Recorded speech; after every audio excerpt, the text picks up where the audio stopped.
U fol për gratë, edhe unë dua vetëm të ritheksoj edhe pse duke mbështetur dhe duke ju bashkangjitur kërkesës së zonjës Xhabia. Unë jam Albana Muça nga dhoma ekonomike e gruas dhe historikisht ndër vite sipërmarrjet e drejtuara nga gra dhe vajza janë jo më shumë se 30% e gjitha bizneseve. Dhe kjo ka një arsye të fortë. Kryesorja është mungesa e pronës dhe kolateralit. Pra, një grua nuk shkon dot në bank të marrë një investim të madh, edhe pse mund të ketë një ide apo një pasion të madh apo një grup njerëzish mbrapa, pikërisht për faktin sepse nuk ka një bazë ekonomike të fortë.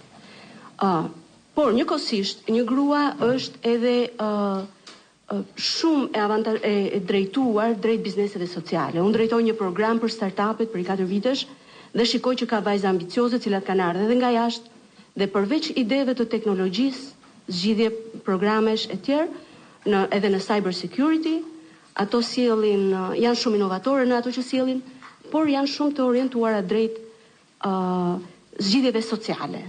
Pra, shpesh pjesa më e madhe e ideve që vijnë dhe e bizneseve që ngrihen nga gratë janë me orientim social. Çka mendoj se duhet marrë në konsiderat, sepse nuk është aty vetëm për përfitimin ekonomik direkt, por edhe për impaktin që jep rreth rrotull, jo vetëm në familje, por edhe në zonën përreth. Rrjedhimisht, pse i sjell këto dy element? Edhe për të argumentuar, pra për të qenë një argument për gjithë ne, sepse institucionet ndërkombëtare synojnë vazhdimisht dhe thonë sjellin argumentin në tryezë apo në raportet e tyre që nuk duhen bërë përjashtime. Por mendoj se edhe për të paktën disa vite është mirë që përjashtimet pozitive, pra një diskriminim pozitiv përmes një fondi kombëtar, një fondi edhe lokal, përmes programeve të veçanta konkrete të mund të mbështeten gratë. Dhe mbi të gjitha të mund të shmanget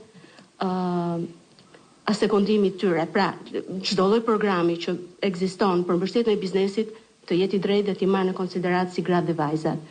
Kjo do të ishte edhe prioritare, më shumë se sa një fond i veçantë. Faleminderit.